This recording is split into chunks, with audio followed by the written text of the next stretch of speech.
ಇದ್ರು ನಿಂತರು ಗೆದ್ರು ಸೋತರು ಮಂಡ್ಯನೇ, ಮಂಡ್ಯ ಬಿಟ್ಟು ನಾನು ಎಲ್ಲೂ ಹೋಗಲ್ಲ ಅನ್ನೋಂಥ ಮಾತನ್ನು ನಾನು ಹೇಳಿದೆ. ಗೌರವ ಇಲ್ಲದೆ ಇರೋ ಕಡ, ನೀವು ನಮಗೆ ಬೇಡ ಅಂತ ಹೇಳೋ ಕಡೆಗೆ ನಾನು ಹೋಗೋಕ್ಕಾಗತ್ತಾ ಅಂತ ನಿಮ್ಮಲ್ಲಿ ಯಾರಾದರೂ ಹೇಳ್ತೀರಾ? ಜಿಲ್ಲೆಗೆ ಒಬ್ಬ ಇಂಡಿಪೆಂಡೆಂಟ್ ಸಂಸದೆಯಾಗಿದ್ರೂ 4,000 ಕೋಟಿಯಷ್ಟು ಅನುದಾನವನ್ನು ಕೊಟ್ಟಿದ್ದು ನಮ್ಮ ಕೇಂದ್ರದಲ್ಲಿರುವಂಥ ಬಿಜೆಪಿ ಸರ್ಕಾರ. ಏನು ಅನಿವಾರ್ಯ ಯಾವತ್ತೂ ಇರಲಿಲ್ಲ, ಇವತ್ತೂ ಇಲ್ಲ. ಅವರ ಅವಶ್ಯಕತೆ ನಮಗೆ ಇಂದೂ ಇಲ್ಲ, ನಿನ್ನೇನೂ ಇಲ್ಲ, ನಾಳೆನೂ ಇರಲ್ಲ ಅನ್ನೋಂಥ ಮಾತನ್ನು ಹೇಳೋದು ಕಾಂಗ್ರೆಸ್ನ ಅತಿ ಸೀನಿಯರ್ ಲೀಡರು, ಮುಖಂಡರು. ನಾನು ಈ ಒಂದು ಚುನಾವಣೆಯಲ್ಲಿ ಮಾತ್ರ ಸ್ಪರ್ಧೆ ಮಾಡ್ತಾ ಇಲ್ಲ, ಆದರೆ ಮಂಡ್ಯದಿಂದ ನಾನೇನು ನಿರ್ಗಮನ ಆಗ್ತಿಲ್ಲ. ನಿಮ್ಮಂಥ ನಾಯಕತ್ವ ನಮ್ಮ ಪಾರ್ಟಿಗೆ ಬೇಕಿದೆ, ನೀವು ಬೇರೆ ಯಾವುದೇ ನಿರ್ಧಾರ ತಗೊಳ್ಬೇಡಿ ಅಂತ ಒಬ್ಬ ದೇಶದ ಪ್ರಧಾನಿ ಸ್ವತಃ ನನಗೆ ಹೇಳ್ತಾರೆ ಇದ್ರೆ ಅಲ್ಲಿ ನನಗೆ ಗೌರವ ಇದೆಯೋ ಇಲ್ಲ. ಭವಿಷ್ಯದ ಬಗ್ಗೆ ನನಗೆ ಚಿಂತೆ ಇಲ್ಲ.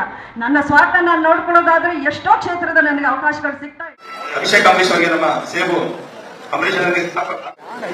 5 ವರ್ಷಗಳ ಹಿಂದೆ ಒಂದು ಐತಿಹಾಸಿಕ ಗೆಲುವನ್ನ ನನಗೆ ವರವನ್ನಾಗಿ ನೀಡಿ ನನಗೆ ಆಶೀರ್ವಾದ ಮಾಡಿದ ನನ್ನ ಹೆಮ್ಮೆಯ ಕ್ಷೇತ್ರ ಹಾಗೂ ಸ್ವಾಭಿಮಾನದ ಜಿಲ್ಲೆಯ ಎಲ್ಲ ಆತ್ಮೀಯರು, ಹಿತೈಷಿಗಳು, ಅಂಬರೀಶ್ ಅವರ ಅಭಿಮಾನಿಗಳು, ನನ್ನ ಪ್ರೀತಿಯ ಹಿರಿಯ ಮಗ ದರ್ಶನ್ ಅವರ ಅಭಿಮಾನಿಗಳು, ಅಭಿಷೇಕ್ ಅಂಬರೀಶ್ ಅವರ ಅಭಿಮಾನಿಗಳು, ಜೊತೆಗೆ ಯಾರೇ ಬರಲಿ ಎಲ್ಲೇ ಹೋಗ್ಲಿ ಮಂಡ್ಯ ಅಂದ್ರೆ ಇಂಡಿಯಾ, ಇಂಡಿಯಾ ಅಂದ್ರೆ ಮಂಡ್ಯ ಅನ್ನೋ ರೀತಿಯಲ್ಲಿ ಈ 5 ವರ್ಷಗಳು ನನ್ನ ಜೊತೆಯಲ್ಲಿ ನನಗೆ ಸಾಥ್ ಕೊಟ್ಟಂತ ಎಲ್ಲ ಆತ್ಮೀಯರು, ಮಾಧ್ಯಮದ ಮಿತ್ರರೇ, ನನ್ನ ಕೆಲಸಗಳನ್ನು ನಾನು ಸುಲಭವಾಗಿ ಆರಾಮಾಗಿ ಅಚ್ಚುಕಟ್ಟಾಗಿ ಮಾಡೋಕೆ ನನಗೆ ಎಲ್ಲ ರೀತಿಯ ಸಹಕಾರವನ್ನು ಕೊಟ್ಟು ಸಾಕಷ್ಟು ತೊಂದರೆಗಳನ್ನು ಫೇಸ್ ಮಾಡಿ ನನಗೆ ನನ್ನ ಜೊತೆಯಲ್ಲಿ ಇದ್ದಂಥ ನನ್ನ ಆಫೀಸ್ ಸಿಬ್ಬಂದಿಗೆ ನನ್ನ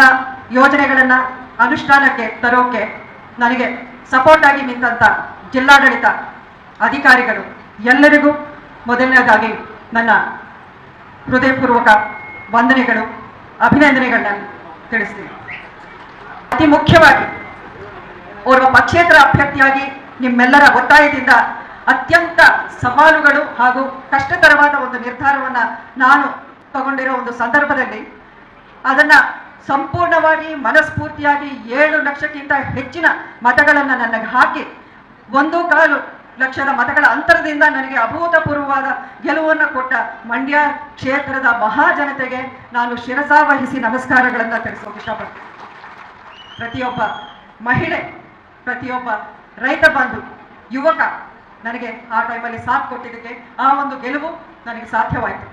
ನನ್ನ ರಾಜಕೀಯ ಪ್ರವೇಶ ಆಕಸ್ಮಿಕ ಅನ್ನೋದು ನಿಮ್ಮೆಲ್ಲರಿಗೆ ಗೊತ್ತೇ ಇದೆ.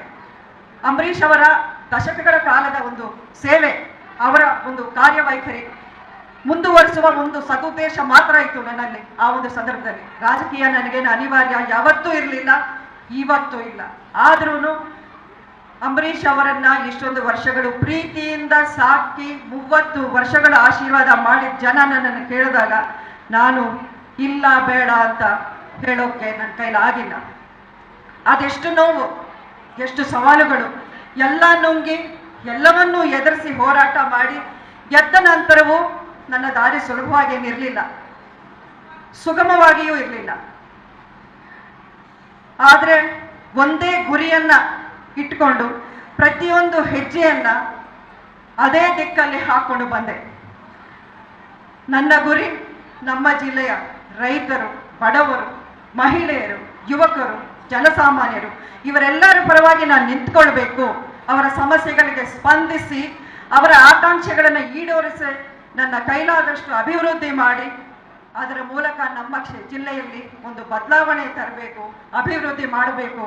ಅದೊಂದೇ ನನ್ನ ಮನಸ್ಸಲ್ಲಿ ಇದ್ದಿತ್ತು. ಈ 5 ವರ್ಷಗಳಲ್ಲಿ ಇದಕ್ಕೆ ಸಾಕಷ್ಟು ಶ್ರಮ ವಹಿಸಿ ಅಡಚಣೆಗಳು, ಅಡೆತಡೆಗಳನ್ನು ಎದುರಿಸಿ ನನ್ನ ಗುರಿಯನ್ನು ತಲುಪುವ ವಿಷಯದಲ್ಲಿ ನಾನು ಒಂದಷ್ಟು ಯಶಸ್ವಿಯಾಗಿದ್ದೀನಿ ಅಂತ ಹೇಳ್ಕೊಳ್ಳೋಕೆ ಇವತ್ತು ನಿಮ್ಮ ಮುಂದೆ ನನಗೆ ಹೆಮ್ಮೆ ಆಗ್ತಾ ಇದೆ. ಇದಕ್ಕೆ ಸಾಕ್ಷಿಯಾಗಿ ನೀವು ಈಗ ತಾನೇ ಒಂದು ಸಾಕ್ಷ್ಯಚಿತ್ರವನ್ನು ನೀವು ನೋಡಿದ್ದೀರಾ. ಆದರೂ ಅದರಲ್ಲಿ ಒಂದಷ್ಟು ಸಮಯ ಅವಕಾಶ ನಾನು ತಗೊಂಡು ಇವತ್ತು ನಿಮ್ಮ ಮುಂದೆ ಇಡ್ತೀನಿ. ಯಾಕೆಂದರೆ ಇಷ್ಟೊಂದು ದಿನ ಎಲ್ಲ ಕಡೆ ಹೋದಾಗ ನನ್ನಲ್ಲಿ ಒಂದೇ ಕಂಪ್ಲೇಂಟ್ ಬರ್ತಾ ಇತ್ತು, ನೀವು ಸಾಕಷ್ಟು ಕೊಡುಗೆಯನ್ನ ಕೊಟ್ಟಿದ್ದೀರಾ, ಕೆಲಸಗಳನ್ನು ಮಾಡಿಸಿದ್ದೀರಾ, ಅಭಿವೃದ್ಧಿ ಕಾಮಗಾರಿಗಳನ್ನ ನಿಂತುಕೊಂಡು ನೀವು ಮಾಡಿದ್ದೀರಾ. ಆದರೆ ಜನಕ್ಕೆ ತಲುಪ್ತಾ ಇಲ್ಲ ಆ ವಿಷಯ, ಅದು ಪ್ರಚಾರ ಸರಿಯಾಗಿ ಆಗ್ತಿಲ್ಲ ಅನ್ನೋ ವಿಷಯ. ನಾನು ಮೊದಲಿಂದ ಅಂಬರೀಷ್ ಅವರಿಂದ ಕಲ್ತಿದ್ದು ಅಂದರೆ ಅವ್ರು ಯಾವತ್ತೂ ಪ್ರಚಾರ ಮಾಡಿಲ್ಲ. ಸಾಧನೆಗಳು ನಮ್ಮ ಬಗ್ಗೆ ಮಾತಾಡಬೇಕು, ನಾವು ನಮ್ಮ ಸಾಧನೆಗಳ ಬಗ್ಗೆ ಮಾತಾಡಬಾರದು ಅನ್ನೋವಂಥ ವಿಷಯನ ಅಂಬರೀಷ್ ಅವರು ಪ್ರತಿ ದಿನ ಹೇಳೋರು. ಅವರು ಅದನ್ನೇ ಕೊನೆಯವರೆಗೂ ನಂಬ್ಕೊಂಡಿದ್ರು. ಆದರೂ ಅವರ ಮರಣಾಂತರ ಈಗ 5.5 ವರ್ಷ 6 ವರ್ಷಗಳಾಗ್ತಾ ಬಂದಿದೆ. ಇನ್ನೂ ಅವರ ಹೆಸರನ್ನು ನೀವು ಜ್ಞಾಪಕ ಮಾಡ್ಕೊಂಡು ಇಷ್ಟಿಂದ ಪ್ರೀತಿಯಿಂದ ನೀವು ನೆನಪು ಮಾಡ್ಕೊಳ್ಳೋದಕ್ಕೆ ಏನು ಕಾರಣ? ಅದೊಂದೇ ಕಾರಣ, ಅವ್ರು ಗಳಿಸಿರೋ ಪ್ರೀತಿ, ಅವ್ರು ಮಾಡಿರೋ ಸೇವೆ. ಅದನ್ನೇ ನಾನು ನಂಬ್ಕೊಂಡು ಬಂದೆ. ಆದರೂ ಒಂದಷ್ಟು ವಿಷಯಗಳು ತಿಳಿಲಿ ಅನ್ನೋ ಕಾರಣಕ್ಕೆ ಇವತ್ತು ಈ ಒಂದು ವಿಡಿಯೋನ ಮಾಡಿಸಿದ್ದು. ಯಾಕೆಂದರೆ ನೀವು ಅಭಿಮಾನಿಗಳು ಬೇರೆ ಬೇರೆ ಕಡೆ ಹೋದಾಗ ಯಾರಾದರೂ ಟೀಕಿಸುವಾಗ ಅವ್ರಿಗೂ ನೋವಾಗತ್ತೆ. ಆ ನೋವು ನಿಮ್ಗೆ ಆಗದೇ ಇರಲಿ, ನೀವು ಇದನ್ನು ಅವ್ರಿಗೆ ತಿಳುವಳಿಕೆ ಕೊಡಿ ಅನ್ನುವಂಥ ಮನವಿ ನಿಮ್ಮಲ್ಲಿ ಮಾಡ್ತಾ ಇದ್ದೀನಿ. KRS ಡ್ಯಾಮ್ನ ಸಂರಕ್ಷಣೆ ಇರ್ಬೋದು,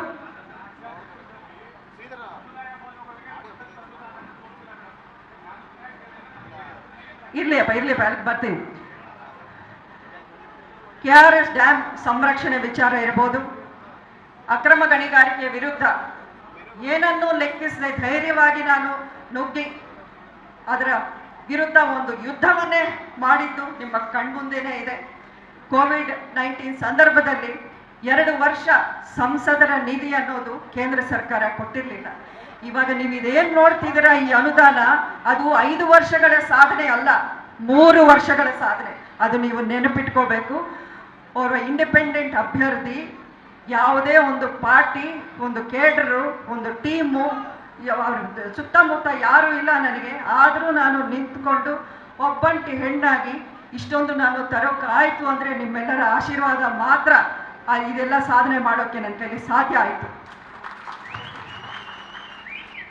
ಇನ್ನು ಅವರು ನಮ್ಮ ಆತ್ಮೀಯರೊಬ್ಬರು ಹೇಳಿದ್ದಾರೆ, ಸಮುದಾಯ ಭವನಗಳಿರ್ಬೋದು, 100 ಸಮುದಾಯ ಭವನಗಳು ನಾನು ಅನುದಾನ MP ಸಂಸದರ ನಿಧಿಯಿಂದ ನಾನು ಕೊಡಿಸಿದ್ದೆ. ಅದರಲ್ಲಿ ಹೆಚ್ಚಿನ ಆದ್ಯತೆ ನಾನು ಕೊಟ್ಟಿದ್ದು ಅಂಬರೀಷ್ ಅವರ ಅವಧಿಯಲ್ಲಿ ಒಂದಷ್ಟು ಸಮುದಾಯ ಭವನಗಳಿರಲಿ, ಕಾಮಗಾರಿಗಳಿರಲಿ, ಹಾಲಹಳ್ಳಿ ಸ್ಲಮ್ ಬೋರ್ಡ್ ಹೌಸಿಂಗ್ ಏನು ನೋಡಿದ್ದೀರಾ ನೀವು, ಅಥವಾ ತಮಿಳ್ ಕಾಲೋನಿ, ಅಂಬರೀಷ್ ಅವರ ಅನಂತರ ಯಾರೂ ಅದನ್ನು ಮುಂದುವರಿಸೋ ಕೆಲಸವನ್ನು ಮಾಡಿಲ್ಲ. 7 ವರ್ಷಗಳು ಹಾಗೆ ಅದು ಸ್ಥಗಿತಗೊಂಡಿತ್ತು. ನಾನು ಸಂಸದೆ ಆದಮೇಲೆ ನಾನು ಹುಡುಕೊಂಡು ಹೋದೆ, ಅಂಬರೀಷ್ ಅವರ ಕನಸು ಏನಿದೆ ಅದು ಎಲ್ಲವೂ ನಾನು ಈಡೇರಿಸಬೇಕು, ಅದರ ಮೂಲಕ ಅವರ ಹೆಸರನ್ನು ಶಾಶ್ವತವಾಗಿ ಇಲ್ಲಿ ಉಳಿಸ್ಬೇಕು ಅನ್ನೋ ಒಂದು ಪ್ರಯತ್ನದಲ್ಲಿ ನಾನು ಮಾಡಿದ್ದು. ಮೈ ಶುಗರ್ ಕಾರ್ಖಾನೆಯ ಪರ ಒಂದು ಹೋರಾಟ ಇರಬಹುದು, ಪಾಂಡವಪುರ ಸಕ್ಕರೆ ಕಾರ್ಖಾನೆ ಯಶಸ್ವಿಯಾಗಿ ಈಗ ಅದನ್ನು ತೆರೆದು ಅದು ಚಾಲನೆಯಲ್ಲಿದೆ. ಅಲ್ಲಿ ರೈತರಿಗೆ ಅದು ಎಷ್ಟು ಅನುಕೂಲ ಆಗ್ತಿದೆ ಅಂತ ನೀವು ಅಲ್ಲೇ ಹೋಗಿ ನೀವು ಕಣ್ಣಾರೆ ನೋಡ್ಬೋದು, ವಿಚಾರಿಸ್ಬೋದು. ಮೈ ಶುಗರ್ ಕಾರ್ಖಾನೆಗೆ 2 ವರ್ಷಗಳ ಒಂದು ಪ್ರಯತ್ನದ ಫಲದಿಂದ ಆವತ್ತಿನ ಸರ್ಕಾರ 50 ಕೋಟಿ ಅನುದಾನ ಕೊಟ್ಟು ಎಷ್ಟು ವರ್ಷಗಳ ನಂತರ ಅದನ್ನು ಪುನಃಚಾಲನೆ ಮಾಡುವಂಥ ಕೆಲಸ ಆಯಿತು. ಅಷ್ಟೇ ಅಲ್ಲ, ಕೋವಿಡ್ ಸಂದರ್ಭದಲ್ಲಿ ನೀವು ಈಗಾಗಲೇ ಈ ವಿಡಿಯೋದಲ್ಲಿ ನೋಡಿದ್ದೀರಾ. ಅದಕ್ಕಿಂತ ನಾನು ಅಲ್ಲಿ ಇನ್ನೂ ಅಂದರೆ ವಿಡಿಯೋ ತುಂಬ ಉದ್ದಕ್ಕೆ ಆಗುತ್ತೆ ಅಂತ ಎಡಿಟ್ ಮಾಡಬೇಕಾಗಿರೋ ಒಂದು ಅನಿವಾರ್ಯತೆ. ಇನ್ನು ನಿಮಗೆ ಇವತ್ತು ಈ ಬ್ರೋಚರ್ ರಿಲೀಸ್ ಮಾಡಿದ್ದೀನಿ, ಅದರಲ್ಲಿ ಎಲ್ಲ ವಿವರಗಳು ನಿಮಗೆ ಎಲ್ಲ ಪ್ರತಿಯೊಂದು ಡೀಟೇಲ್ಸ್ ಸಿಗುತ್ತೆ. ನಿಮಗೆ ಟೈಮು ಅವಕಾಶ ಇದ್ದಾಗ ಖಂಡಿತ ಅದನ್ನು ನೀವು ಓದಿ ತಿಳ್ಕೊಳ್ತೀರಾ ಅಂತ ನಾನು ಅಂದ್ಕೊಂಡಿದ್ದೀನಿ. ಹಾಲಹಳ್ಳಿ ಸ್ಲಮ್ಮು ಎಷ್ಟು ವರ್ಷಗಳು ಸ್ಥಗಿತಗೊಂಡಿದ್ದು, ಅದನ್ನು ಹಲವಾರು ಮೀಟಿಂಗ್ ಮಾಡಿ ತೆರೆಸಿದ್ದು, ಅದು ಒಂದು ಸಾಧನೆ ಆಯಿತು. ಅಷ್ಟೇ ಅಲ್ಲ, ಮೈಸೂರು ಬ್ಯಾಂಗ್ಳೂರು NH 275 ಈ ಹೆದ್ದಾರಿಯಲ್ಲಿ ಮಳೆ ಪ್ರವಾಹ ಆದಾಗ ಮಾತ್ರ ನಮ್ಗೆ ಕಂಡು ಬಂದ್ವಿ ಎಷ್ಟು ತಾಂತ್ರಿಕ ಲೋಪದೋಷಗಳು ಅದರಲ್ಲಿ ಆಗ್ತಾ ಇತ್ತು. ಅದರಿಂದ ಜನಸಾಮಾನ್ಯರಿಗೆ, ಸುತ್ತಮುತ್ತ ರೈತರಿಗೆ, ಆ ಒಂದು ಹೊಲಕ್ಕೆ ಏನೇನು ಅವಾಂತರ ಆಯಿತು ಅಂತ ನೋಡಿದ ಮೇಲೆ ನಾನು ಆವತ್ತಿನ PD ಶ್ರೀಧರ್ನ ಕರೆಸಿ ಅದು ಎಷ್ಟು ಮೀಟಿಂಗ್ ಮಾಡಿಸಿದ್ದೀನಿ. ಜಿಲ್ಲಾ ಉಸ್ತುವಾರಿ ಮಂತ್ರಿಗಳನ್ನು ಕರೆಸಿ ನಾನು ಇನ್ಸ್ಪೆಕ್ಷನ್ 3 ಬಾರಿ ಮಾಡಿಸಿದ್ದೆ. ಪ್ರತಿಯೊಂದು ಕಡೆ ಅವರ ಅಳವಡಿಸಿರುವಂಥ ಒಂದು ಪೈಪು, ಡೆಕ್ಕು, ಇವೆಂಟು ಎಲ್ಲ ಚೇಂಜ್ ಮಾಡಿಸಿ ಈಗ ಸತತವಾಗಿ ಆ ಕೆಲಸ ಎಲ್ಲ ಸಂಪೂರ್ಣಗೊಂಡಿದೆ. ಮಂಡ್ಯದಲ್ಲಿ ಹೆದ್ದಾರಿಗೆ ಸಂಬಂಧಪಟ್ಟಕ್ಕೆ ಎಕ್ಸಿಟ್ ಪಾಯಿಂಟ್, ಎಂಟ್ರಿ ಪಾಯಿಂಟ್ ಇರಬಹುದು, ಫುಟ್ ಓವರ್ ಬ್ರಿಡ್ಜ್ ಇರಬಹುದು, ಮಂಡ್ಯ ನಗರದಲ್ಲಿ ವೈಟ್ ಟಾಪಿಂಗ್ ಮಾಡಿಸೋದಿರ್ಬೋದು, ಪ್ರತಿ ಒಂದು ವಿಚಾರವನ್ನು ನಾನು ಗಂಭೀರವಾಗಿ ತಗೊಂಡು ನಿತಿನ್ ಗಡ್ಕರಿ ಅವರನ್ನು ಪದೇ ಪದೇ ಭೇಟಿಯಾಗಿ ನಾನು ಒತ್ತಾಯ ಮಾಡಿದ ಮೇಲೆ ನನ್ನ ಮನವಿಗೆ ಸ್ಪಂದಿಸಿ ಅವರಷ್ಟು ಕೆಲಸಗಳನ್ನು ಅಪ್ರೂವ್ ಮಾಡಿ ಅದರಲ್ಲಿ ಒಂದಷ್ಟು ಕೆಲಸಗಳು ಆಗಿವೆ, ಇನ್ನು ಉಳಿದಷ್ಟು ಇನ್ನೇನು ಸಂಪೂರ್ಣಗೊಂಡು ಕೆಲವೇ ತಿಂಗಳಲ್ಲಿ ಅದೆಲ್ಲವೂ ಜನಸಾಮಾನ್ಯರಿಗೆ ಅನುಕೂಲ ಆಗೋ ನಿಟ್ಟಿನಲ್ಲಿ ಉದ್ಘಾಟನೆಯೂ ಆಗತ್ತೆ. ಇದು ಅಷ್ಟೇ ಅಲ್ಲ, ಎಷ್ಟೋ ಕಡೆ ಶುದ್ಧ ಕುಡಿಯುವ ನೀರಿನ ಘಟಕಗಳಿರ್ಬೋದು, ಬಸ್ಸು ತಂಗುಗಟ್ಟಾಣಲ್ಲಿರ್ಬೋದು, ಶಾಲಾ ಕಾಂಪೌಂಡ್ಗಳಿರ್ಬೋದು, ಇದಷ್ಟನ್ನು ಮಾಡಿಸಿದ್ವಿ. ನರೇಗಾ ಕಾಮಗಾರಿಗಳಲ್ಲಿ ಮಂಡ್ಯ ಒಂದು 2 ವರ್ಷದ ಹಿಂದೆ ಕೊನೆಯ ಸ್ಥಾನದಲ್ಲಿತ್ತು. ಕೊನೆಯ ಸ್ಥಾನ. ನಾವು ಸತತವಾಗಿ ಮೀಟಿಂಗ್ ಮಾಡಿ ಜಿಲ್ಲಾ ಪಂಚಾಯತ್ ಸಿಇಒಗಳನ್ನ ಕರೆದು ಇದು ಯಾವುದೇ ಕಾರಣಕ್ಕೂ ಈ ಥರ ಆಗಬಾರ್ದು, ಮಂಡ್ಯದಲ್ಲಿ ಏನಕ್ಕೆ ನಾವು ಹಿನ್ನಡೆ ಆಗ್ತಾ ಇದ್ದೀವಿ ಅನ್ನೋ ಅಂತ ಅವರಿಗೆ ಒಂದು ಒತ್ತಾಯ ಮಾಡಿ ಮಾಡಿಸಾದ್ಮೇಲೆ ಇವತ್ತು ಹೆಮ್ಮೆಯಿಂದ ಹೇಳ್ತೀನಿ, ಮಂಡ್ಯ ಜಿಲ್ಲೆ ರಾಜ್ಯದಲ್ಲಿ 2ನೇ ಸ್ಥಾನದಲ್ಲಿದೆ. ನರೇಗಾ ಕಾಮಗಾರಿಗಳಲ್ಲಿ 700 ಕೋಟಿಯಷ್ಟು ವೆಚ್ಚದ ಕಾಮಗಾರಿನೂ ಮಾಡಿಕೊಟ್ಟಿವಿ ನನ್ನ ಈ ಅವಧಿಯಲ್ಲಿ. ಎಲ್ಲರೂ ಕೇಳ್ತಾರೆ, ಟಿಕ್ಸೋರು ಟಿಕ್ಸ್ತಾನೆ ಇರ್ತಾರೆ, ನೀವು ದಿಶಾ ಸಭೆಗಳು ಎಲ್ಲರಿಗಿಂತ ಹೆಚ್ಚಾಗಿ ಮಾಡಿದ್ದೀವಿ ಅಂತ ತುಂಬ ಏನೋ ಹೆಮ್ಮೆಯಿಂದ ಎಲ್ಲೋದ್ರೂ ಹೇಳ್ಕೊತಿರಲ್ಲ, ಏನೋ ದೊಡ್ಡ ಸಾಧನೆನಾ ಅಂತ ಕೇಳ್ತಾರೆ. ಇದೆಲ್ಲ ಸಾಧ್ಯವಾಗಿದ್ದು ಕಾಲಕ್ಕೆ ಆ ಸಭೆಗಳನ್ನು ನಡೆಸಿ ನಮ್ಮ ಜಿಲ್ಲೆಯಲ್ಲಿ ಪ್ರಗತಿ ಯಾವ ರೀತಿ ಇದೆ ಅನ್ನೋದನ್ನು ತಿಳ್ಕೊಂಡು ಅಧಿಕಾರಿಗಳಿಗೆ ತಾಕೀತು ಕೊಟ್ಟು ಮಾಡಿಸದೇ ಇದ್ರೆ ಇವು ಯಾವ ಕೆಲಸವನ್ನು 1-2 ವರ್ಷ ಅಲ್ಲ 10 ವರ್ಷಗಳಾದರೂ ಅದೇ ರೀತಿ ನಡ್ಕೊಂಡೇ ಹೋಗುತ್ತೆ. ಅಧಿಕಾರಿಗಳ ನಿರ್ಲಕ್ಷ್ಯವನ್ನು ನಾವು ಒಂದು ಕಡೆ ಎದುರಿಸಿ ಅವರನ್ನ ಯಾವ ರೀತಿ ನಮ್ಮ ಕೆಲಸಗಳನ್ನು ಮಾಡಿಸ್ಕೋಬೇಕು ಅನ್ನೋದನ್ನು ಈ 5 ವರ್ಷಗಳಲ್ಲಿ ನಾನು ಕಲ್ತಿದ್ದೀನಿ ಒಂದಷ್ಟು. ಇವತ್ತಿನ ದಿನ ಎಷ್ಟೋ ವಿಷಯ ನಿಮ್ಮಲ್ಲಿ ಹಂಚ್ಕೋಬೇಕು, ಯಾವುದು ಬಿಟ್ಟೋಗ್ಬಾರ್ದು ಅನ್ನೋ ಕಾರಣಕ್ಕೆ ಎಲ್ಲಾದರೂ ಮರ್ತು ಹೋಗ್ತೀನೋ ಅನ್ನೋ ಭಯಕ್ಕೆ ನಾನು ಒಂದಷ್ಟು ಪಾಯಿಂಟ್ಗಳನ್ನ ಬರ್ಕೊಂಡು ಬಂದಿದ್ದೀನಿ. ಯಾಕೆಂದ್ರೆ ಇವೆಲ್ಲ ಈ ಸಮಯದಲ್ಲಿ 5 ವರ್ಷ ನನ್ನ ಅವಧಿ ಏನಿನ್ನು ಮುಗೀತು, ಈ ಟೈಮಲ್ಲಿ ನಾನು ಹೇಳದೆ ಹೋದರೆ ಅದು ನಾನು ತಪ್ಪು ಮಾಡಿದವಳು ಆಗ್ತೀನಿ ಅನ್ನೋ ಭಾವನೆ ನನ್ನಲ್ಲಿ. ಅದೊಂದೇ ಕಾರಣ. ಇನ್ನು ನೀವು ನೋಡಿದ್ದೀರಾ, 1000 ಕೋಟಿ ಕೇಂದ್ರ ಸರ್ಕಾರದಿಂದ ನನ್ನ ಅವಧಿಯಲ್ಲಿ ನನಗೆ ಕೊಟ್ಟಿದ್ದು. ಅದು ಜಲ್ ಜೀವನ್ ಮಿಷನ್ ಇರ್ಬೋದು, ಅಮೃತ್ ಯೋಜನೆ ಇರ್ಬೋದು, ಪ್ರಧಾನಮಂತ್ರಿ ಗ್ರಾಮ ಸಡಕ್ ಯೋಜನೆ ಇರ್ಬೋದು, ಪ್ರಧಾನಮಂತ್ರಿ ಕಿಸಾನ್ ಸಮ್ಮಾನ್ ಯೋಜನೆ ಇರ್ಬೋದು, ಆಯುಷ್ಮಾನ್ ಕಾರ್ಡ್ ನೋಂದಣಿ ಅದನ್ನು ಮಾಡಿಸಿದಿರ್ಬೋದು ಬಡವರಿಗೆ. ಅದರಿಂದ ಅವರ ಹೆಲ್ತ್ ಕಾರ್ಡಲ್ಲಿ 5 ಲಕ್ಷದವರೆಗೂ ಉಚಿತವಾಗಿ ಅವರು ಏನೇ ಮೆಡಿಕಲ್ ಟ್ರೀಟ್ಮೆಂಟ್ ಪಡೆಯೋಕ್ಕೆ ಸಾಧ್ಯ ಆಗುತ್ತೆ. ಅದನ್ನು ನೋಂದಣಿ ಸಾವಿರಾರು ಜನಕ್ಕೆ ನಾವು ನಿಂತ್ಕೊಂಡು ನಮ್ಮ ಮನೆಯಲ್ಲೇ ಮಾಡಿ ಕರೆಸಿ ಆ ನೋಂದಣಿ ಮಾಡುವಂಥ ಕೆಲಸವನ್ನು ಮಾಡಿದ್ವಿ. ಹೆದ್ದಾರಿಯಲ್ಲಿ ಸರ್ವಿಸ್ ರೋಡ್ಸು ತುಂಬ ಅಧ್ವಾನವಾಗಿತ್ತು ಆ ಟೈಮಲ್ಲಿ, ಅದನ್ನು ನಿಂತ್ಕೊಂಡು ಸರಿ ಮಾಡಿಸಿದ್ದಾಯಿತು.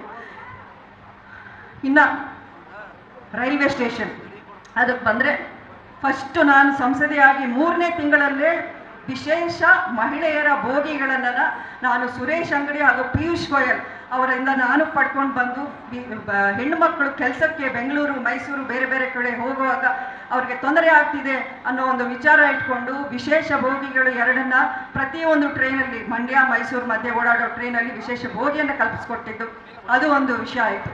ಅಷ್ಟೇ ಅಲ್ಲ, ಮಂಡ್ಯ ರೈಲ್ವೆ ಸ್ಟೇಷನಲ್ಲಿ ಹಿರಿಯರು ಓಡಾಡೋಕ್ಕೆ ಅಥವಾ ಮಕ್ಕಳು ಓಡಾಡೋಕ್ಕೆ ಅಥವಾ ದಿವ್ಯಾಂಗ ಜನ ಓಡಾಡೋಕ್ಕೆ ತುಂಬ ತೊಂದರೆ ಆಗ್ತಿತ್ತು. ಅಲ್ಲಿ ಎಸ್ಕಲೇಟರ್ ಇಲ್ಲ, ಪ್ಲಾಟ್ಫಾರ್ಮ್ ದಾಟ್ಕೊಂಡು ಹೋಗಬೇಕಾದ್ರೆ ಏನಾದರೂ ಹೆಚ್ಚು ಕಡಿಮೆ ಆದರೆ ಯಾರು ಹೊಣೆ ಅನ್ನೋ ಒಂದು ವಿಷಯ ಇಟ್ಕೊಂಡು ಅದಕ್ಕೆ ಒಂದು ಸಾಕಷ್ಟು ಅಧಿಕಾರಿಗಳ ಜೊತೆ ಮತ್ತೆ ಒಂದು ಯುದ್ಧ ಆಯಿತು. ಅದು ಬೇಕೇ ಬೇಕು ಮಂಡ್ಯ ಸ್ಟೇಷನ್ಗೆ, ಯಾಕೆ ನಿರ್ಲಕ್ಷ್ಯ ಮಾಡ್ತೀರಾ ಅಂತ. ಈಗ ನೋಡಿ, ನೀವೇ ವಿಡಿಯೋದಲ್ಲಿ ನೋಡಿದ್ದೀರಾ, ಮಂಡ್ಯ ಸ್ಟೇಷನಲ್ಲಿ ಹತ್ತೋಕ್ಕೆ ಇಳಿಯೋಕ್ಕೆ ಆ ಕಡೆ 2 ಎಸ್ಕಲೇಟರು ರೆಡಿ ಆಗಿದೆ. ಅದರ ಉದ್ಘಾಟನೆಯೂ ಯಾರು ಮಾಡ್ತಾರೋ ನನಗೆ ಗೊತ್ತಿಲ್ಲ, ಬಟ್ ಕೆಲಸ ನಾನು ಮಾಡಿಸಿದ್ದೀನಿ ಅಷ್ಟಂತೂ ಹೇಳೋಕ್ಕೆ ಇಷ್ಟಪಡ್ತೀನಿ. ಅಷ್ಟೇ, ಇನ್ನು ಮಹಾವೀರ ವೃತ್ತದಿಂದ ಮಾರ್ಕೆಟ್ ಬೀದಿ ಆ ಸಂಪರ್ಕ ರಸ್ತೆ ಎಷ್ಟು ಜನಸಾಮಾನ್ಯರಿಗೆ ತೊಂದರೆ ಆಗ್ತಿತ್ತು, ಅಲ್ಲಿ ಟ್ರಾಫಿಕ್ ಜಾಮ್ ಆಗ್ತಿತ್ತು. ಕೆಲವರು ಅದನ್ನು ಹಂಗೆ ಕ್ರಾಸ್ ಮಾಡೋಕ್ಕೆ ಹೋಗಿ ಪ್ರಾಣವನ್ನೇ ಕಳ್ಕೊಂಡಿದ್ದು, ಆಕ್ಸಿಡೆಂಟ್ಗಳಾಗಿದ್ದು ನಾವೆಲ್ಲ ನೋಡ್ಕೊಂಡು ಬಂದ್ವಿ. ಅಧಿಕಾರಿಗಳನ್ನ ಕರೆದಾಗ ಅಲ್ಲಿ ಯಾವುದೇ ಕಾರಣಕ್ಕೂ ಸಾಧ್ಯ ಆಗೋದಿಲ್ಲ, ನೀವು ನಮಗೆ ಬೇರೆ ಅಂದರೆ ಪಾರ್ಕಿಂದ ನಮ್ಗೆ ಜಾಗ ಕೊಡಿಸ್ಕೊಡಿ, ಇನ್ನೊಂದು ಕಡೆ ಕೊಡಿಸ್ಕೊಡಿ, ನಾವು ಮಾಡ್ತೀವಿ ಅಂತ ಏನೇನೋ ನೆಪಗಳು ಹೇಳ್ತಾ ಇದ್ರೆ ನಾನು ಬಿಟ್ಟಿಲ್ಲ. ಹಲವಾರು ಮೀಟಿಂಗ್ಗಳು, ಹಲವಾರು ಒಂದು ಡಿಮ್ಯಾಂಡ್ಸ್ ಮಾಡಾದ ಮೇಲೆ ಇವಾಗ ಅದು ಇನ್ನೇನೋ ರೆಡಿ ಆಗುತ್ತೆ. ಇನ್ನು ಕೆಲವೇ ತಿಂಗಳಲ್ಲಿ ಬಹುಶಃ ಎಲೆಕ್ಷನ್ ಆದಮೇಲೆ 1-2 ತಿಂಗಳಲ್ಲಿ ಅದೂ ಜನಸಾಮಾನ್ಯರಿಗೆ ಓಪನ್ ಆಗುತ್ತೆ. ನೀವೆಲ್ಲ ಆರಾಮಾಗಿ ಅಲ್ಲಿ ಓಡಾಡೋಕ್ಕೆ ಒಂದು ಅನುಕೂಲ ಆಗುತ್ತೆ. ಇದನ್ನು ನಾನು ಒಂದು ವಿಸ್ತಾರವಾಗಿ ಹೇಳ್ತಾ ಇಲ್ಲ, ಯಾಕಂದರೆ ಅದು ಹೇಳ್ತಾ ಹೋದರೆ ಉದ್ದಕ್ಕೂ ಹೇಳ್ಬೋದು. ಇನ್ನು ನನ್ನ ಸಾಧನೆ ಇಷ್ಟೇ. ಅಂಬರೀಷ್ ಅವರ ಸಾಧನೆಗಳ ಬಗ್ಗೆ ಮಾತಾಡಬಾದ್ರೆ ಎಷ್ಟೋ ದಿನಗಳು ಬೇಕಾಗತ್ತೆ ನನಗೆ, ಯಾಕಂದರೆ ಅವರ ಕೊಡುಗೆ ನಮ್ಮ ಕ್ಷೇತ್ರದಲ್ಲಿ ಅಷ್ಟು ದೊಡ್ಡದಾಗಿದೆ. ಇನ್ನೊಂದು ಕಡೆ ಸಂಸದೆಯಾಗಿ ನಾನು ಡೆಲ್ಲಿಯಲ್ಲಿ ನನ್ನ ಕರ್ತವ್ಯ ಯಾವ ರೀತಿ ನಿಭಾಯಿಸಿದ್ದೀನಿ ಅನ್ನೋದು ನಿಮ್ಮ ಕಣ್ಮುಂದೆ ಇದೆ ಅಂತ ಅಂದ್ಕೊಂಡಿದ್ದೀನಿ. ಪ್ರತಿಯೊಂದು ಅಧಿವೇಶನದಲ್ಲಿ ನಮ್ಮ ಜಿಲ್ಲೆಯ ಸಮಸ್ಯೆಗಳು, ನಮ್ಮ ರಾಜ್ಯದ ಸಮಸ್ಯೆಗಳು, ನಮ್ಮ ನೀರು, ನಮ್ಮ ಭಾಷೆ, ಕನ್ನಡ ಭಾಷೆ, ಕಾವೇರಿ ನೀರಿನ ವಿವಾದ, ಹಿಂದಿ ಹೇರಿಗೆ, ಇವೆಲ್ಲ ಜೊತೆಯಲ್ಲಿ ರೈತರ ಸಮಸ್ಯೆ 24 ಡಿಬೇಟಲ್ಲಿ ನಾನು ಭಾಗವಹಿಸಿದ್ದೀನಿ. 200ಕ್ಕಿಂತ ಹೆಚ್ಚಿನ ಪ್ರಶ್ನೆಗಳನ್ನು ನಾನು ಅಲ್ಲಿ ಕ್ವೆಶ್ಚನ್ ಅವರಲ್ಲಿ ಹಾಕಿ ನಮ್ಮ ಜಿಲ್ಲೆಯ, ನಮ್ಮ ರಾಜ್ಯವನ್ನು ನಾನು ಸಮರ್ಪಕವಾಗಿ ಕೇಂದ್ರದಲ್ಲಿ ಪಾರ್ಲಿಮೆಂಟಲ್ಲಿ ಪ್ರತಿನಿಧಿಸಿದ್ದೀನಿ ಅಂತ ನಾನು ಇವತ್ತು ಹೆಮ್ಮೆಯಿಂದ ನಿಮ್ಮಲ್ಲಿ ಹೇಳ್ಕೊಳ್ಳೋಕೆ ಇಷ್ಟಪಡ್ತೀನಿ. ಒಬ್ಬ ಪಕ್ಷೇತರ ಸಂಸದೆಯಾಗಿ, ಒಬ್ಬಂಟಿ ಹೆಣ್ಣಾಗಿ, ನಾನು ಆಗಲೇ ಹೇಳಿದೆ, ಪಾರ್ಟಿ ಅಥವಾ ಕಾರ್ಯಕರ್ತರು ಇಲ್ಲದೇನೆ ಇಷ್ಟು ಹೋರಾಟ ಮಾಡಿ ನಮ್ಮ ಮತದಾರರ ಋಣವನ್ನು ತೀರಿಸುವ ಒಂದು ಪ್ರಾಮಾಣಿಕ ಪ್ರಯತ್ನ ಅಂತೂ ನಾನು ಈ 5 ವರ್ಷಗಳ ಕಾಲದಲ್ಲಿ ಮಾಡಿದ್ದೀನಿ. ಮಂಡ್ಯ ಜಿಲ್ಲೆಯ ಸಂಸದೆಯಾಗಿ, ಈ ಮಣ್ಣಿನ ಸೊಸೆಯಾಗಿ ಸುಮಲತಾ ಅಂಬರೀಷ್ ಏನು ಮಾಡಿದ್ದಾರೆ, ಏನು ಕೊಡುಗೆ ಅವರದು, ಏನು ಅಭಿವೃದ್ಧಿ ಅವರದು, ಎಲ್ಲೂ ಕಾಣ್ತಾ ಇಲ್ವಲ್ಲ ಅಂತ ಟೀಕ್ಸೋರು ಇದ್ದಾರೆ. ಒಂದು ಟೀ ಅಂಗಡಿಯಲ್ಲೋ, ಹಳ್ಳಿ ಕಟ್ಟೆಯಲ್ಲೋ ಅಥವಾ ಮಾಧ್ಯಮದವ್ರ ಮುಂದೆ ಬಂದು ಅವ್ರು ಕಾಣಿಸ್ಕೊಳ್ತಾರೆ, ಈ ರೀತಿ ಮಾತಾಡ್ತಾರೆ. ಆ ಮಾತಾಡೋರು ಎಲ್ಲರಿಗೂ ಈ ಉತ್ತರವನ್ನು ನೀವು ಧೈರ್ಯವಾಗಿ, ಸತ್ಯವಾಗಿ ಅವರ ಮುಂದೆ ನೀವು ಸತ್ಯವನ್ನು ಇಡಿ ಇವತ್ತಿನ ದಿನ ಅಂತ ನಿಮ್ಮಲ್ಲಿ ನಾನು ಮನವಿ ಮಾಡಿಕೊಳ್ತಾ ಇದ್ದೀನಿ. ಯಾಕೆಂದರೆ ಇದು ನನ್ನ ಘನತೆ ಅಲ್ಲ, ಇದು ಮಂಡ್ಯ ಜಿಲ್ಲೆಯ ಘನತೆಯನ್ನು ನಾವು ಇಡೀ ಇಂಡಿಯಾದಲ್ಲಿ ಎತ್ತಿ ಹಿಡಿಯುವಂಥ ಕೆಲಸವನ್ನು ನಾನು ಮಾಡಿದ್ದೀನಿ ಅಂತ ನಾನು ನಿಮ್ಮ ಮುಂದೆ ಹೇಳ್ತಾ ಇದ್ದೀನಿ. ಆದರೆ ಯಾರು ಒಪ್ಕೊತಾರೋ ಇಲ್ವೋ, ಯಾರು ಮೆಚ್ಕೋತಾರೋ ಇಲ್ವೋ, ನನಗೆ ಒಂದು ಮಾತ್ರ ದೃಢ ವಿಶ್ವಾಸ ಇದೆ, ಅಂಬರೀಷ್ ಅವರು ಇವತ್ತು ಎಲ್ಲಿದ್ದಾರೋ ಅಲ್ಲಿಂದ ನನ್ನನ್ನು ಬೆನ್ನು ತಟ್ಟಿ ಮೆಚ್ಚುತ್ತಾ ಇದ್ದಾರೆ. ಆ ನಂಬಿಕೆ ನನಗಿದೆ. ನಾನು ಹುಚ್ಚೇಗೌಡರ ಸೊಸೆಯಾಗಿ ನಿಮ್ಮ ಮುಂದೆ ಮತವನ್ನು ಆ ದಿನ ಕೇಳಿದ್ದೀನಿ. ಆ ನಮ್ಮ ಮಾವನವರು ಅವರ ಸೊಸೆಗೆ ಹೆಮ್ಮೆಯಿಂದ ಇವತ್ತು ಆಶೀರ್ವಾದ ಮಾಡ್ತಿದ್ದಾರೆ ಅನ್ನೋ ದೃಢ ವಿಶ್ವಾಸ ನನಗಿದೆ. ಮಳವಳ್ಳಿಯಲ್ಲಿ ಇವತ್ತಿನ ದಿನ ಮಹಿಳೆಯರಿಗೆ CRPF women battalion training centre, ಅಂದರೆ ಮಹಿಳೆಯರಿಗೆ CRPF ಆರ್ಮಿಯ ಒಂದು ಟ್ರೈನಿಂಗ್ ಸೆಂಟರ್ಗೆ ಅನುಮೋದನೆ ತಂದಿದ್ದೀನಿ. ಅದು ಪರ್ಮಿಷನ್ ಕೊಟ್ಟು 23 ಎಕರೆನ ಗುರುತಿಸಿ ಕೊಟ್ಟಿದ್ದಾರೆ. ಅದು ಮುಂದಿನ ದಿನಗಳಲ್ಲಿ ಅದೂ ನಿರ್ಮಾಣ ಆಗುತ್ತೆ. ಸೊ ಮಳವಳ್ಳಿ ಸೊಸೆ ಮಳವಳ್ಳಿಯ ಋಣ ತೀರಿಸ್ಕೊಂಡಿದ್ದಾಳೆ ಅಂತ ಕೇಳುವವರಿಗೆ ನೀವು ಧೈರ್ಯವಾಗಿ ಹೇಳ್ಬೋದು. ಇವತ್ತಿನ ದಿನ ಯಾರು ಋಣನೂ ಇಟ್ಕೊಳ್ಳೋಕೆ ನನಗೆ ಇಷ್ಟ ಇಲ್ಲ. ಋಣ ತೀರ್ಸೋಕೆ ನಾನು ಇವತ್ತು ಸಂಸದೆಯಾಗಿ ಇಷ್ಟು ವರ್ಷಗಳ ಕಾಲ ನಿಮ್ಮ ಮುಂದೆ ನಾನು ಕೆಲಸವನ್ನು ಮಾಡ್ಕೊಂಡು ಬಂದಿದ್ದೀನಿ. ಈ ಸಾಧನೆಗಳ ಹಿಂದೆ ಪ್ರತ್ಯಕ್ಷವಾಗಿ ಪರೋಕ್ಷವಾಗಿ ನನ್ನ ಬೆನ್ನೆಲುಬಾಗಿ ಸಾವಿರಾರು ಜನ ನಿಂತಿದ್ದರು. ಅವರೆಲ್ಲರಿಗೂ ಇವತ್ತು ನಾನು ಧನ್ಯವಾದಗಳನ್ನು, ಈ 5 ವರ್ಷಗಳ ಅವಧಿ ಏನು ಮುಗಿತಾ ಇದೆ ಆ ಧನ್ಯವಾದಗಳನ್ನು ನಾನು ಈ ವೇದಿಕೆ ಮೂಲಕ ಅರ್ಪಿಸೋಕೆ ಇಷ್ಟಪಡ್ತೀನಿ. ಮುಖ್ಯವಾಗಿ ನನ್ನ ಮನೆಯ ಮಕ್ಕಳಾಗಿ ಆವತ್ತಿನ ದಿನ ದರ್ಶನ್ ಹಾಗೂ ಯಶ್ ಅಷ್ಟು ಗಟ್ಟಿಯಾಗಿ ಏನೇ ಬಂದರೂ ಲೆಕ್ಕಿಸದೆ ಎಲ್ಲವನ್ನೂ ಪಕ್ಕಕ್ಕಿಟ್ಟು, ಅವ್ರ ಕೆಲಸವನ್ನು ಪಕ್ಕಕ್ಕಿಟ್ಟು, ಪ್ರತಿಯೊಂದನ್ನು ಅವರ ಕೆಲಸ ಅಂತ ತಿಳ್ಕೊಂಡು, ಅವರ ಚುನಾವಣೆಯ ಪ್ರಚಾರ ಅಂತಾನೆ ಅವರು ಭಾವಿಸಿ ನನ್ನ ಜೊತೆಗೆ ನಿಂತು ನನ್ನ ಗೆಲುವಿಗೆ ಅತಿ ಮುಖ್ಯವಾದ ಕಾರಣರಾಗಿದ್ದರು. ಧನ್ಯವಾದಗಳು ಹೇಳಿದ್ರೆ ಅವರು ಒಪ್ಪಿಕೊಳ್ಳಲ್ಲ. ಈ ಸಮಯದಲ್ಲಿ ಅದನ್ನು ನಾನು ಸ್ಮರಿಸಲೇಬೇಕು, ಇಲ್ಲಾಂದರೆ ನಾನು ತಪ್ಪು ಮಾಡಿದವಳು ಆಗ್ತೀನಿ. ಎಂದೆಂದಿಗೂ ಆ ಚುನಾವಣೆ, ಆ ಗೆಲುವು, ನಿಮ್ಮ ಅಭೂತಪೂರ್ವದ ಆಶೀರ್ವಾದ ಕೊನೆ ಉಸಿರುವರೆಗೂ ನಾನು ಮರೆಯುವಂತಿಲ್ಲ. 5 ವರ್ಷ ಅದು ಹೇಗೆ ಕಳೀತೋ ನನಗೆ ಗೊತ್ತಿಲ್ಲ. ಈಗ ಮತ್ತೆ ಒಂದು ಚುನಾವಣೆ, ಮತ್ತೆ ಒಂದು ಸವಾಲು. 2019ರಲ್ಲಿ ಯಾವ ರೀತಿ ಗೊಂದಲಗಳಿತ್ತು, ಯಾವ ರೀತಿ ಸವಾಲುಗಳಿತ್ತು, ಅದಕ್ಕಿಂತ ಹೆಚ್ಚಿನ ಸವಾಲುಗಳು ಇವತ್ತಿನ ದಿನನೂ ನಮ್ಮ ಮುಂದೆ ಇದೆ. ಬದಲಾದ ಪರಿಸ್ಥಿತಿಯಲ್ಲಿ ನನಗೆ 2019ರಲ್ಲಿ ಭಾರತೀಯ ಜನತಾ ಪಕ್ಷ ಬಾಹ್ಯ ಬೆಂಬಲವನ್ನು ಕೊಟ್ಟು ಪ್ರಧಾನಮಂತ್ರಿ ಮೋದಿ ಅವರು ಸ್ವತಃ ಅಂಬರೀಷ್ ಅವರನ್ನ ಪ್ರಸ್ತಾಪ ಮಾಡಿ ನನಗೆ ಮತಗಳನ್ನು ಕೊಡಿ ಅನ್ನೋ ವಿಚಾರವನ್ನು ಮೈಸೂರಲ್ಲಿ ಮಾತಾಡಿದರು. ಅದೇ ನಿಟ್ಟಿನಲ್ಲಿ ನಾನು 2023ರಲ್ಲಿ ಭಾರತೀಯ ಜನತಾ ಪಕ್ಷದ ಅಸೆಂಬ್ಲಿ ಎಲೆಕ್ಷನ್ ವೇಳೆ ನನ್ನ ಬೆಂಬಲವನ್ನು ಅವರು ಕೊಟ್ಟು ಅವರ ನಾನು ಪ್ರಚಾರವನ್ನು ಮಾಡಿದ್ದೆ. ಇವತ್ತು ಮೈತ್ರಿಯಲ್ಲಿ ಅವರು JDS ಪಕ್ಷದೊಂದಿಗೆ ಹೊಂದಾಣಿಕೆ ಆಗಿದೆ. ಬದಲಾದ ಪರಿಸ್ಥಿತಿ, ಅದೇ ಬದಲಾದ ಸವಾಲು ನಮ್ಮ ಮುಂದೆ ಇದೆ. ನಿಮಗೊಂದು ವಿಷಯ ತಿಳಿದಿರಲಿ, ಒಂದು ಕಿವಿ ಮಾತು ಹೇಳ್ತೀನಿ. ನಾನು ಕೊನೆಯ ಗಳಿಗೆಯವರೆಗೂ ಮಂಡ್ಯ ಸೀಟನ್ನು BJPನೇ ಉಳಿಸ್ಕೊಳ್ಳಿ ಅನ್ನೋವಂಥ ಪ್ರಯತ್ನ, ಹೋರಾಟ ಮಾಡ್ತಾನೆ ಬಂದೆ. ಅದು ನಿಮ್ಮೆಲ್ರಿಗೂ ತಿಳಿದಿದೆ ಅಂತ ಭಾವಿಸಿದ್ದೀನಿ. ಪ್ರತಿ ಒಂದು ಚರ್ಚೆ ಬಂದಾಗ ಬೇರೆ ಬೇರೆ ಸಲಹೆಗಳು, ಬೇರೆ ಬೇರೆ ಅವಕಾಶಗಳು ನನ್ನ ಮುಂದೆ ಬಂದವು. ಬೆಂಗಳೂರು ಉತ್ತರ ನಿಂತ್ಕೊಳ್ತೀರಾ, ಮೈಸೂರು ನಿಂತ್ಕೊಳ್ತೀರಾ, ಕೊನೆಗೆ ಚಿಕ್ಕಬಳ್ಳಾಪುರ ಅಲ್ಲಿ ಖಾಲಿ ಇದೆ, ಅಲ್ಲಾದರೂ ಓಕೆನಾ ಅನ್ನೋ ಅಂಥ ಮಾತುಗಳು ಬೇರೆ ಬೇರೆ ಲೀಡರ್ಗಳು ನನ್ನ ಮುಂದೆ ಇಟ್ಟರು. ಆದರೆ ನಾನು ಯಾವುದೇ ಕಾರಣಕ್ಕೂ ನಾನು ಎಲ್ಲೂ ಹೋಗಲ್ಲ.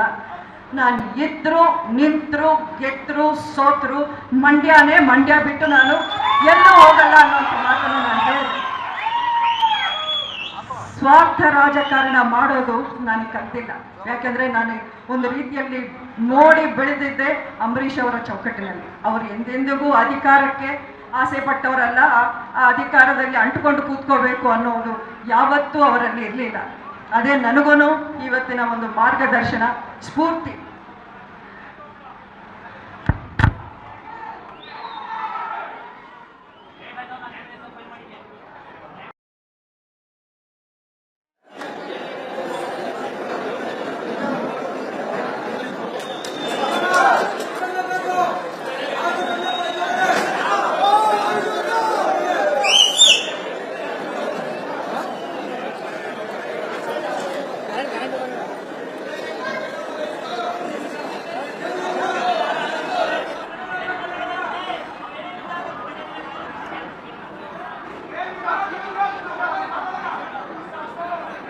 ಅಧ್ಯಕ್ಷರಾಗ್ಬಿಟ್ಟು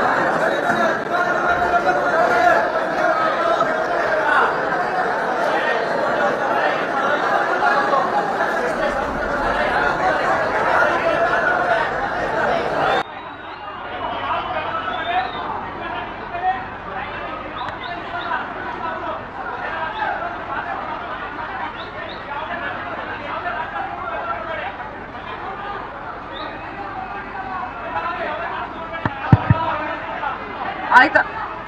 ಅರ್ಥ ಇಲ್ಲ, ಕೇಳಿಸ್ತಾ ಇದೆಯಾ? ಹಾಂ, ಇದೆಲ್ಲ ನಮಗೆ ಸರ್ವೇ ಸಾಮಾನ್ಯ ಬಿಡಿ. ನಮ್ಮ ಎಲೆಕ್ಷನಲ್ಲಿ ನೋಡದೇ ಇರೋ ಒಂದು ಅಡೆತಡೆ, ಅಡಚಣೆಗಳು ಏನೂ ಇಲ್ಲ. ಇದೆಲ್ಲವನ್ನು ದಾಟ್ಕೊಂಡೇ ಬಂದಿದ್ದೀನಿ. ನಾನು ಹೇಳ್ತಾ ಇದ್ನಲ್ಲ ಆಗಲೇ, ಅಧಿಕಾರಕ್ಕೆ ಅಂಟುಕೊಂಡು ಕೂತ್ಕೋಬೇಕು ಅನ್ನೋ ಆಸೆ ನನಗಿಲ್ಲ. ಮೊನ್ನೆ ದಿನ ನಿಮ್ಮಲ್ಲಿ ಒಂದಷ್ಟು ನನಗೆ ಆಪ್ತ ವಲಯದಲ್ಲಿರುವಂಥ ಬೆಂಬಲಿಗರು ಬೆಂಗಳೂರಿಗೆ ಬಂದ್ರಿ. ನಿಮ್ಮ ನಿಮ್ಮ ಭಾವನೆಗಳು ನೀವೂ ಹಂಚ್ಕೊಂಡ್ರಿ. ಅದರಲ್ಲಿ ಅನಿಲ್ ಅಂತ ಅಭಿಮಾನಿಗಳು ನೀವು ಪಕ್ಷೇತರರಾಗಿ ಸ್ಪರ್ಧಿಸಿ ಅನ್ನೋವಂಥ ಮಾತನ್ನು ಹೇಳೋದು. ಇನ್ನು ಕೆಲವರು ನಾವು ಮೊದಲಿಂದ ಅಂಬರೀಷ್ ಅವ್ರ ಜೊತೆಯಲ್ಲಿ ಕಾಂಗ್ರೆಸ್ ಪಾರ್ಟಿಯಲ್ಲಿ ಗುರುತಿಸ್ಕೊಂಡ್ವಿ, ನೀವು ಕಾಂಗ್ರೆಸ್ ಪಾರ್ಟಿಯಿಂದ ಸ್ಪರ್ಧೆ ಮಾಡಬೇಕು ಅನ್ನೋವಂಥ ಮಾತನ್ನು ಹೇಳೋದು. ಉಳಿದವರು ನೀವು ಯಾವುದೇ ತೀರ್ಮಾನ ತಗೊಂಡ್ರು ನಿಮ್ಮ ಜೊತೆಯಲ್ಲಿ ನಾವು ಇರ್ತೀವಿ ಅನ್ನೋಂಥ ಮಾತನ್ನು ಹೇಳಿದ್ದಾರೆ. ಇವತ್ತು ನಾನು ತುಂಬ ಯೋಚನೆ ಮಾಡಿದ್ದೀನಿ. ಎಲ್ಲ ನನ್ನ ಆಪ್ತರ ಜೊತೆಯಲ್ಲಿ, ವರಿಷ್ಠರ ಜೊತೆಯಲ್ಲಿ ನಾನು ಸಮಾಲೋಚನೆ ಮಾಡಿದ್ದೀನಿ. ಸುದೀರ್ಘವಾದ ಚರ್ಚೆಗಳನ್ನು ನಾನು ಮಾಡಿದ್ದೀನಿ. ಎಲ್ಲ ಕಡೆನೂ, ಅದು ಡೆಲ್ಲಿ ಇರ್ಬೋದು, ಬೆಂಗಳೂರು ಇರ್ಬೋದು, ನಮ್ಮ ಮನೇಲಿ ಇರ್ಬೋದು, ಹೊರಗಡೆ ಇರ್ಬೋದು, ಎಲ್ಲ ಕಡೆನೂ ಎಲ್ಲ ವಿಷಯಗಳನ್ನು ಅಲೆದು ತೂಗಿ ನಾನೊಂದು ನಿರ್ಧಾರ, ಇದೇನು ಹುಡುಗಾಟ ಅಲ್ಲ. MP ಚುನಾವಣೆ ಅನ್ನೋದು ಹುಡುಗಾಟ ಅಲ್ಲ. ನಾನು ಆಗಲೇ ಹೇಳ್ತಾ ಇದ್ದೀನಿ, ಬದಲಾದ ಪರಿಸ್ಥಿತಿ, ಬದಲಾದ ಸನ್ನಿವೇಶ. ನಾವೂ ಪರಿಸ್ಥಿತಿನ ಅರ್ಥ ಮಾಡ್ಕೊಳ್ಬೇಕಾಗಿರೋ ಒಂದು ಸಮಯ ಇದು. ಇಂಡಿಪೆಂಡೆಂಟ್ ಆದರೆ ಹಠಕ್ಕೆ ಬಿದ್ದು ನಾನೇನೋ ದ್ವೇಷ ಸಾಧಿಸಬೇಕು, ಏನೋ ಒಂದು ನಾನೇ ಪ್ರೂವ್ ಮಾಡ್ಕೋಬೇಕು ಅನ್ನೋದಾದರೆ ನಾನು ಇಂಡಿಪೆಂಡೆಂಟ್ ಆಗಿ ನಿಲ್ಲಬೇಕು. ಆದರೆ ಅದರಿಂದ ಪ್ರಯೋಜನ ಯಾರಿಗೆ, ನಷ್ಟ ಯಾರಿಗೆ, ಏನು ಸಾಧಿಸ್ಬೋದು ಅನ್ನೋದನ್ನು ಒಮ್ಮೆ ಯೋಚನೆ ಮಾಡಬೇಕು. ನಾವು ಪ್ರಬುದ್ಧತೆಯಿಂದ ನಮ್ಮ ಹೆಜ್ಜೆ ಏನೇ ಇದ್ರೂ ಈ ಟೈಮಲ್ಲಿ ಹಾಕಬೇಕು. ನಾನು ನನ್ನ ಭವಿಷ್ಯದ ಬಗ್ಗೆ ನನಗೆ ಚಿಂತೆ ಇಲ್ಲ. ನನ್ನ ಸ್ವಾರ್ಥ ನಾನು ನೋಡ್ಕೊಳ್ಳೋದಾದರೆ ಎಷ್ಟೋ ಕ್ಷೇತ್ರದ ನನಗೆ ಅವಕಾಶಗಳು ಸಿಗ್ತಾ ಇತ್ತು. ನೀವು ಎಲ್ಲಾದರೂ ನನಗೇನು, ನಾನು MP ಆಗ್ತೀನಿ ಮತ್ತೆ ಸುಲಭವಾಗಿ ಗೆಲ್ಲುವಂಥ BJP ಪ್ರಬಲ ಇರುವಂಥ ಎಲ್ಲ ಕ್ಷೇತ್ರಗಳು ಎಷ್ಟೊಂದು ನನಗೆ ಅವಕಾಶ ಇತ್ತು. ನನಗೆ ಕೊಡ್ತಾ ಇದ್ರು. ನಾನು ಕೇಳಿದರೆ ನಾನು ಯಾಕೆ ಅದನ್ನು ಬಿಟ್ಟೆ? ಸ್ವಾರ್ಥ ಇದ್ದರೆ ನಾನು ಅದನ್ನು ಬಿಡ್ತಾ ಇಲ್ಲ. ಎಲ್ಲರಷ್ಟೇ ನಾನು ರಾಜಕಾರಣಿ, ಒಂದು ಟಿಪಿಕಲ್ ರಾಜಕಾರಣಿ ಆಗಿದ್ದರೆ ಆ ಅವಕಾಶವನ್ನು ನಾನು ಒಂದು ಬ್ಲೆಸ್ಸಿಂಗ್ ಆಗಿ ತಗೊಂಡು ತಕ್ಷಣವೇ ಒಪ್ಕೊಳ್ತಾ ಇದ್ದೆ. ಇವತ್ತಿನ ಕಾಲಕ್ಕೆ ಯಾರಾದರೂ ಬಿಡ್ತಾರಾ ಅಂತ ಅವಕಾಶಗಳನ್ನು? ನೀವೇ ಹೇಳಿ, ಯಾರಾದರೂ ಬಿಡ್ತಾರಾ ಅವಕಾಶನ? ಯಾರೂ ಬಿಡೋದಿಲ್ಲ. ಆದರೆ ನನಗೆ ಮಂಡ್ಯ ಬಿಟ್ಟರೆ ರಾಜಕೀಯ ಬೇಡ, ನಾನು ರಾಜಕೀಯ ಮಾಡೋದಾದರೆ ಮಂಡ್ಯದಲ್ಲಿ ಮಾತ್ರ ಅಂತಲೇ ನಾನು ನಿಂತ್ಕೊಂಡಿದ್ದೀನಿ. ಏನಕ್ಕೆ ನಿಂತೇದು? ನನ್ನನ್ನು ನಂಬಿದವರು, ನನ್ನನ್ನು ಬೆಂಬಲಿಸಿದವರು, ಅಂಬರೀಷ್ ಅವರನ್ನು ಪ್ರೀತಿ ಅವರು ಕೊಟ್ಟು ಅಭಿಮಾನಿಗಳು ಈಗಲೂ ಅದೇ ಪ್ರೀತಿಯನ್ನು ಉಳಿಸ್ಕೊಂಡು ಹೋಗ್ತಿದ್ದಾರೆ. ಅವರನ್ನು ಬಿಟ್ಟು ನಾನೆಲ್ಲಾದರೂ ಹೋದರೆ ನಾನು ಈ ಮಣ್ಣಿನ ಸೊಸೆ ಅಂತ ಅನ್ನಿಸ್ಕೊಳ್ಳೋಕ್ಕೆ ನನಗೆ ಅರ್ಹತೆನೇ ನಾನು ಕಳ್ಕೊತೀನಿ. ಅದನ್ನು ಕಳ್ಕೊಳ್ಳೋಕ್ಕೆ ನನಗೆ ಇಷ್ಟ ಇಲ್ಲ. ಇನ್ನೊಂದಷ್ಟು ಜನ ನೀವು ಕಾಂಗ್ರೆಸ್ ಅಂತ ಹೇಳೋದು, ನೀವು ಬಹುಶಃ ನಿಮಗೆ ಒಳಗಿನ ಮಾತುಗಳು ಅಥವಾ ಏನೇನು ನಡೆಯುವುದು ರಾಜಕಾರಣದಲ್ಲಿ ಅನ್ನೋದು ಜನಸಾಮಾನ್ಯರಿಗೆ ಅಷ್ಟೊಂದು ಗೊತ್ತಾಗೋಕ್ಕೆ ಸಾಧ್ಯ ಇಲ್ಲ. ನಿನ್ನೆ ಅಷ್ಟೇ ನೀವು ಬಹುಶಃ ಟಿವಿಯಲ್ಲಿ ಒಬ್ಬ ಹಿರಿಯ ನಾಯಕರು, ಕಾಂಗ್ರೆಸ್ಸಿನ ಹಿರಿಯ ನಾಯಕರು ಹೇಳಿದ ಮಾತುಗಳನ್ನ ಗಮನಿಸಿದ್ದೀರಾ ಅಂತ ಅಂದ್ಕೊಂಡಿದ್ದೀನಿ. ಸುಮಲತಾ ಅವರ ಅವಶ್ಯಕತೆ ನಮಗೆ ಇಂದೂ ಇಲ್ಲ, ನಿನ್ನೇನೂ ಇಲ್ಲ, ನಾಳೆನೂ ಇರಲ್ಲ ಅನ್ನೋಂಥ ಮಾತನ್ನು ಹೇಳೋದು ಕಾಂಗ್ರೆಸ್ನ ಅತಿ ಸೀನಿಯರ್ ಲೀಡರು, ಮುಖಂಡರು. ಅದು ಯಾರು ಅಂತ ನೀವು ನಾನೇ ಹೆಸರ್ತಾರೆ.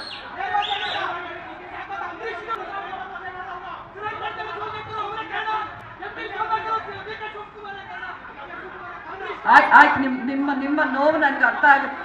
ಆದರೆ ನನ್ನ ಮಾತಿಗೆ ನೀವು ಹೇಳಿ, ನನಗೆ ಗೌರವ ಇಲ್ಲದೆ ಇರೋ ಕಡ, ನೀವು ನಮಗೆ ಬೇಡ ಅಂತ ಹೇಳೋ ಕಡೆಗೆ ನಾನು ಹೋಗೋಕ್ಕಾಗತ್ತಾ ಅಂತ ನಿಮ್ಮಲ್ಲಿ ಯಾರಾದರೂ ಹೇಳ್ತೀರಾ? ಅಂಬರೀಷ್ ಅವರು, ಅವರ ಹೆಸರಲ್ಲೇ ಸ್ವಾಭಿಮಾನ, ಅವ್ರಿಗೆ ಹೆಸರು, ನೀವು ಮಂಡ್ಯದ ಗಂಡು ಅನ್ನೋ ಹೆಸರು 100 ವರ್ಷ ಆದ್ರೂ ಈ ಮಣ್ಣಲ್ಲಿ ಅಂಬರೀಷ್ ಅವರು ಒಬ್ಬರನ್ನೇ ಕರೆಯೋದು. ಅದನ್ನು ನಾನು ಇವತ್ತು ಹೇಳ್ತಾ ಇದ್ದೀನಿ. ಆ ಒಂದು ಮಂಡ್ಯದ ಗಂಡು ಅವರ ಜೊತೆಯಲ್ಲಿ 27 ವರ್ಷ ನಾನು ಸಂಸಾರ ಮಾಡಿದವಳು. ಆ ಸ್ವಾಭಿಮಾನ ಏನು ಅನ್ನೋದು ಅವರಿಂದಾನೇ ನಾನು ಕಲ್ತಿದ್ದು. ನನಗೆ ಗೌರವ ಇದೆ ಇರೋ ಕಡೆ ನನ್ನನ್ನು ಹೋಗಿ ಅಂತ ದಯವಿಟ್ಟು ನನಗೆ ಒತ್ತಾಯ ಮಾಡಬೇಡಿ ಅಂತ ನಿಮ್ಮನ್ನು ನಾನು ಕೇಳ್ಕೊತಾ ಇದ್ದೀನಿ. ನನ್ನ ಭವಿಷ್ಯದ ಬಗ್ಗೆ ನನಗೆ ಚಿಂತೆ ಇಲ್ಲ. ಇವತ್ತು ನಾನು MP, ನಾಳೆ ನನ್ನ ಜಾಗದಲ್ಲಿ ಇನ್ನೊಬ್ಬರು ಬರ್ತಾರೆ, ಚಿಂತೆ ಇಲ್ಲ. ಆದರೆ ಈ ಮಣ್ಣಿನ ಸೊಸೆ ಅನ್ನೋ ಸ್ಥಾನ ನನ್ನಿಂದ ಯಾರು ಕಿತ್ಕೊಳ್ಳೋಕ್ಕಾಗೋದಿಲ್ವಲ್ಲ. ಅದು ನಿರಂತರ, ಅದು ಶಾಶ್ವತ. ಅಧಿಕಾರ ಬರುತ್ತೆ ಹೋಗುತ್ತೆ, ಪ್ರೀತಿ ಅನ್ನೋದು ಮಾತ್ರ ಶಾಶ್ವತ. ಆದರೆ ಇನ್ನೊಂದು ನಿರ್ಧಾರ ನಾನು ಏನಕ್ಕೆ ಈ ಸಮಯದಲ್ಲಿ ತಗೊಳ್ಬೇಕು ಅಂತ ಅದನ್ನು ನಿಮಗೆ ನಾನು ಮನವರಿಕೆ ಮಾಡ್ಕೋಬೇಕಾಗಿದೆ. ನನ್ನ ಕಾರ್ಯಕರ್ತರಿಗೆ, ನನ್ನ ಬೆಂಬಲಿಗರಿಗೆ, ನನ್ನ ಜೊತೆಯಲ್ಲಿ ಇಷ್ಟು ವರ್ಷ ಏನು ಲೆಕ್ಕಿಸದೆ ಎಲ್ಲವನ್ನೂ ತ್ಯಾಗ ಮಾಡಿ ನನ್ನ ಜೊತೆಯಲ್ಲಿದ್ದವರಿಗೆ ನಾನು ಆನ್ಸರಬಲ್, ಅವ್ರಿಗೆ ನಾನು ಉತ್ತರ ಕೊಡಬೇಕು. ಇವತ್ತಿನ ದಿನ ಒಂದು ಪಕ್ಷದ ಚೌಕಟ್ಟಿನಲ್ಲಿ ಅವರ ಆಸರೆ ತಗೊಂಡು ನನ್ನ ಕಾರ್ಯಕರ್ತರಿಗೆ ನಾನು ಶಕ್ತಿ ತುಂಬುವಂಥ ಒಂದು ಕೆಲಸವನ್ನು ನಾನು ಮಾಡೋಕ್ಕಾದರೆ ಆ ನಿರ್ಧಾರ ನಾನು ಇವತ್ತು ತಗೊಳ್ಬೇಕಾಗತ್ತೆ ಅನ್ನೋ ವಿಷಯ ಇದು ನಿಮ್ಮಲ್ಲಿ ನಾನು ಹೇಳೋಕೆ ಇಷ್ಟಪಡ್ತೀನಿ. ನಾನು ಹೇಳಿದ್ದೀನಿ, ನನ್ನ ಮುಂದೆ ಇದ್ದಂಥ ಆಯ್ಕೆಗಳು ಯಾವುದು? ಇಂಡಿಪೆಂಡೆಂಟು ಬೇಡ, ಕಾಂಗ್ರೆಸ್ಸಲ್ಲಿ ನಾನು ಬೇಡ ಅಂತ ಅವರೇ ಹೇಳಿದ ಮೇಲೆ ನಾನು ಯಾವತ್ತಿಗೂ ಅಲ್ಲಿಗೆ ನಾನು ಹೋಗೋದಿಲ್ಲ. ಹಾಗಿದ್ದಾಗ ಇನ್ನೊಂದು ಮುಖ್ಯ ಕಾರಣ, ನನ್ನ ಜಿಲ್ಲೆಗೆ ಒಬ್ಬ ಇಂಡಿಪೆಂಡೆಂಟ್ ಸಂಸದೆಯಾಗಿದ್ರೂ 4,000 ಕೋಟಿಯಷ್ಟು ಅನುದಾನವನ್ನು ಕೊಟ್ಟಿದ್ದು ನಮ್ಮ ಕೇಂದ್ರದಲ್ಲಿರುವಂಥ BJP ಸರ್ಕಾರ. ಅಷ್ಟೇ ಅಲ್ಲ, ಅವರು ಪ್ರತಿಯೊಂದು ವಿಷಯದಲ್ಲೂ ನನ್ನನ್ನು ವಿಶ್ವಾಸಕ್ಕೆ ತಗೊಂಡು ನನ್ನನ್ನು ಕರೆಸಿ ಮಾತಾಡಿ ವಿಷಯವನ್ನು ಅವರು ಕೂಲಂಕುಷವಾಗಿ ನನಗೆ ಅರ್ಥ ಆಗೋ ಮಾಡಿ, ನೀವು ನಿಮ್ಮಂಥ ನಾಯಕತ್ವ ನಮ್ಮ ಪಾರ್ಟಿಗೆ ಬೇಕಿದೆ, ನೀವು ಬೇರೆ ಯಾವುದೇ ನಿರ್ಧಾರ ತಗೊಳ್ಬೇಡಿ ಅಂತ ಒಬ್ಬ ದೇಶದ ಪ್ರಧಾನಿ ಸ್ವತಃ ನನಗೆ ಹೇಳ್ತಾರೆ ಅಂದರೆ ಅಲ್ಲಿ ನನಗೆ ಗೌರವ ಇದೆಯೋ ಇಲ್ಲವೋ? ಅದು ಗೌರವ ಕೊಡೋದು ಅಂದರೆ ಅದು ಪಕ್ಷವನ್ನು ಬೆಳೆಸೋ ಒಂದು ನಾಯಕರ ಒಂದು ಗುಣ, ಒಂದು ಲಕ್ಷಣ. ಅಂದರೆ ಇವತ್ತು ನೀವು ನೋಡ್ತಾ ಇದ್ದೀರ ನಮ್ಮ ದೇಶ ಎಲ್ಲಿತ್ತು, ಇವಾಗ ಎಲ್ಲಿ ಹೋಗಿದೆ ಅನ್ನೋದು. ಇಡೀ ಜಗತ್ತಲ್ಲೇ ಇಂಡಿಯಾ ಅಂದರೆ ಎಲ್ಲರೂ ತಿರುಗಿ ನೋಡೋಂಗೆ ಮಾಡಿರೋದು ನಮ್ಮ ಹೆಮ್ಮೆಯ ಪ್ರಧಾನಿ ಮಂತ್ರಿಗಳಾದ ನರೇಂದ್ರ ಮೋದಿ ಅವರು. ಅವರು ಯಾವುದೇ ಒಂದು ಹೆಜ್ಜೆ ಹಾಕಿದ್ರು ಅಭಿವೃದ್ಧಿಯೇ ನನ್ನ ಮೂಲ ಮಂತ್ರ, ಆ ಮಂತ್ರವನ್ನೇ ಹೇಳ್ಕೊಂಡು ಅವ್ರು ಹೋಗ್ತಾರೆ ವಿನಃ ಅವರು ಯಾವತ್ತೂ ಸ್ವಾರ್ಥ ರಾಜಕಾರಣ ಮಾಡಿದ್ದವರಲ್ಲ. ಅವ್ರಿಗೇನು ಕುಟುಂಬ ಇದೆಯಾ, ಅವ್ರಿಗೆ ಇನ್ನೇನೋ ಆಸ್ತಿ ಮಾಡಬೇಕು ಅನ್ನೋ ಆಸೆ ಇದೆಯಾ, ಅವ್ರ ಬಗ್ಗೆ ಅವರು 25 ವರ್ಷಗಳೇನೋ ಇದ್ದಾರೆ ಅನಿಸುತ್ತೆ ರಾಜಕೀಯ ಒಂದು ಜೀವನದಲ್ಲಿ, ಒಂದೇ ಒಂದು ಭ್ರಷ್ಟಾಚಾರದ ಆರೋಪ ಅವ್ರ ಬಗ್ಗೆ ಇದೆಯಾ? ಅಂಥವರ ನಾಯಕತ್ವವನ್ನು ನಾವು ಮೆಚ್ಕೋಬೇಕು. ಆ ನಾಯಕರ ಜೊತೆ ನಾವು ಇದ್ದಾಗ ನಾನು ನನ್ನ ಜಿಲ್ಲೆಗೆ ಸಾಕಷ್ಟು ಕೊಡುಗೆಯನ್ನು ತರಬಹುದು. MP ಇವತ್ತು ಇರ್ತೀನಿ, ನಾಳೆ ಇನ್ನೊಂದಾಗ್ತೀನೇನೋ, ಇನ್ನೊಂದಾಗ್ಬೋದು. ಆ ಸ್ಥಾನ ಇದ್ದಾಗ ನಾನು ನಮ್ಮ ಜಿಲ್ಲೆಗೆ, ನಮ್ಮ ಕಾರ್ಯಕರ್ತರಿಗೆ, ನಮ್ಮ ಬೆಂಬಲಿಗರ ಜೊತೆ ನಾನು ಇರ್ತೀನಿ. ನಾನು ಈ ಒಂದು ಚುನಾವಣೆಯಲ್ಲಿ ಮಾತ್ರ ಸ್ಪರ್ಧೆ ಮಾಡ್ತಾ ಇಲ್ಲ, ಆದರೆ ಮಂಡ್ಯದಿಂದ ನಾನೇನು ನಿರ್ಗಮನ ಆಗ್ತಿಲ್ಲ. ಆ ಸಂದೇಶವನ್ನು ನೀವು ಎಲ್ಲಿ ಬೇಕಾದರೂ ಹೋಗಿ ಹೇಳಿ, ಮಂಡ್ಯವನ್ನು ನಾನು ಬಿಟ್ಟು ಹೋಗೋ ಪ್ರಶ್ನೆನೇ ಇಲ್ಲ. ಮುಂದಿನ ದಿನಗಳಲ್ಲಿ ನೀವು ನೋಡ್ತೀರಾ, ಒಂದು ಪಕ್ಷದ ಶಕ್ತಿ ನನ್ನಲ್ಲಿದ್ದಾಗ ಇನ್ನು ನಾನು ಯಾವ ರೀತಿ ಕೆಲಸ ಮಾಡ್ತೀನಿ, ಯಾವ ರೀತಿ ಎಲ್ಲರ ನೆರವಾಗೋಕೆ ಪ್ರಯತ್ನ ಪಡ್ತೀನಿ ಅನ್ನೋಂಥ ವಿಷಯವನ್ನು ನೀವೇ ನೋಡ್ತೀರಾ. ನಮಗೆ ಇವತ್ತಿನ ದಿನ ನರೇಂದ್ರ ಮೋದಿ ಅವ್ರು ಕಾಣ್ತಿರೋ ಕನಸು ಬರೀ ಈ ಒಂದು ಎಲೆಕ್ಷನ್ಗೋ 2029 ಎಲೆಕ್ಷನ್ಗೋ ಅಲ್ಲ, 2047 ಅಂದರೆ ನಮಗೆ ಸ್ವಾತಂತ್ರ್ಯ ಬಂದು 100 ವರ್ಷಗಳ ಕಾಲಕ್ಕೆ ನಮ್ಮ ದೇಶ ಜಗತ್ತಲ್ಲಿ ನಂಬರ್ 1 ಆಗಬೇಕು ಅನ್ನೋ ಒಂದು ಕನಸನ್ನು ಅವ್ರು ಇಟ್ಕೊಂಡಿದ್ದಾರೆ. ನೋಡಿ, ನಮ್ಮ ದೇಶ ಚೆನ್ನಾಗಿದ್ರೆ ನಮ್ಮ ರಾಜ್ಯ ಚೆನ್ನಾಗಿರುತ್ತೆ, ನಮ್ಮ ರಾಜ್ಯ ಚೆನ್ನಾಗಿದ್ರೆ ನಮ್ಮ ಜಿಲ್ಲೆ ಚೆನ್ನಾಗಿರುತ್ತೆ, ನಮ್ಮ ಜಿಲ್ಲೆ ಅಭಿವೃದ್ಧಿ ಆಗುತ್ತೆ, ನಮ್ಮ ಜನ ಚೆನ್ನಾಗಿರುತ್ತೆ. ಇದೊಂದೇ ನನ್ನ ಸ್ವಾರ್ಥ. ಇದರಲ್ಲಿ ಬೇರೆ ಯಾವ ಸ್ವಾರ್ಥ, ಬೇರೆ ಯಾವ ದುರುದ್ದೇಶ ನನ್ನಲ್ಲಿ ಇಲ್ಲ.